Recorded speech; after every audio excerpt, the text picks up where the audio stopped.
The president yesterday, in speaking with all 50 state governors, had said it's really up to them, after saying that he calls the constitutional shots and the Constitution says that he has the discretion to do that. He backed off from that, essentially saying that now it's up to the states to handle this. But obviously, the New York governor chafing at the notion that he has to constantly thank the president for what help he's given, effectively saying, Mr. President, that's your job.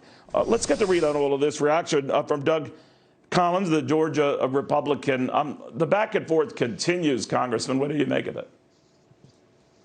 Well, I make of it is let's just all do our job. I mean, it's interesting that Governor Cuomo was wanting to cite the president and lecture the president on the Constitution, and that the colonies developed the federal government while also giving over power to the federal government to actually help in this. And what I found sort of amazing in that commentary is at one moment he was talking about how good the states were doing and how they were responding to the federal, but yet on this very second hand, how much they need the federal response, which the president has provided. I think at the bottom line, at the end of the day, it's about people. It's about getting resources where need be. It's about the president had put into action and states have put into action flattening the curve, so you don't need that bed space issues. But one thing that was very disturbing is the constant class bickering that he was going into with big companies and big things, and the president was rewarding friends. But yet at the very same time, we're sitting right now in Congress with a paycheck protection program to help these small businesses, in which $6.7 billion has been put into Georgia, 15 million jobs saved, and yet we can't get the Democrats in Congress to come back and just fund that part. He wants money for the states. I don't disagree with him. My state needs money. Other states need money. But if there's money's already still in the CARES Act for states, and we can come back and fill it, let's fill priorities at the first instead of griping about our own needs first. And that's the only problem that I have with Governor Cuomo is we will take care of the states and the localities, but we also have a portion that has already run out. Why block that money and complain about something that's not run out yet?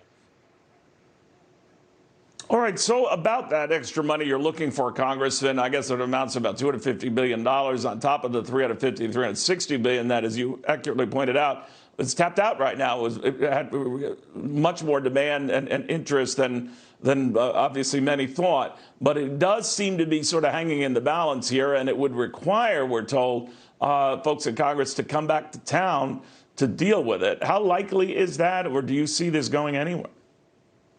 Well, I was very disturbed when I heard that the Speaker of the House said that we would not come back before May 4th unless there was an emergency. I'm not sure what she classifies as an emergency right now.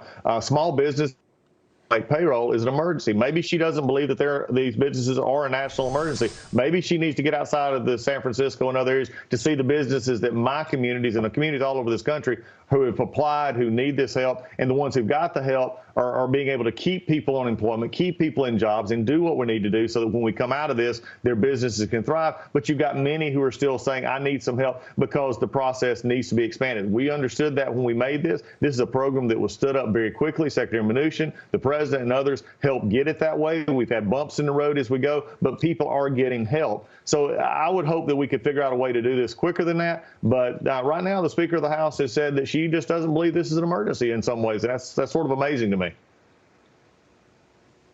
You know, this issue has come up before, Congressman, about governors chafing at the president, saying he doesn't feel their appreciation very much. Hasn't stopped him from helping them, but he does raise that a great deal, that they're not appreciative. Governor Cuomo said, why don't you just do your job and leave it at that? That's what is required of a president. What did you make of his reaction to that?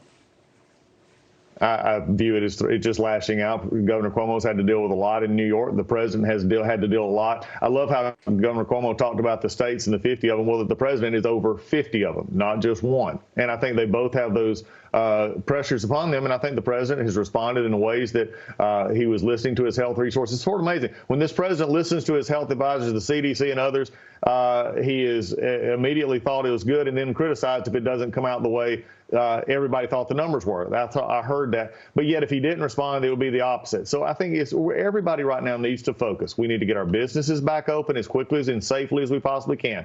We need to get state, local governments the funding that they need, along with our hospitals, to take care of the people. Certain areas of the country are getting better. Certain areas of the country are just starting to see some more hot spots. We've got to take that into consideration. But when you look at what the president's done, we look at the response, and now we look at what we could continue to do. That's the most important thing. We've got to get this economy back going while at the same time taking care of the health of our people.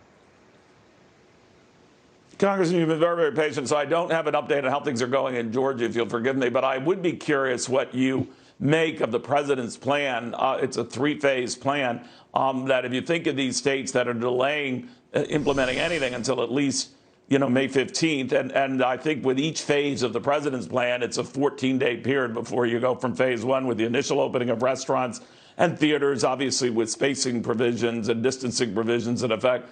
Then phase two with potentially some schools and other larger places opening up. I think you can see what I'm getting at here, that this could be into June or July until all of those phases are implemented, ideally. Do you worry that the economic return you want to see, obviously people want that too when balancing with the medical issues, do you worry that it is pushing back that economic, that so-called V-shaped return that the president wants to see and a lot of people want to see?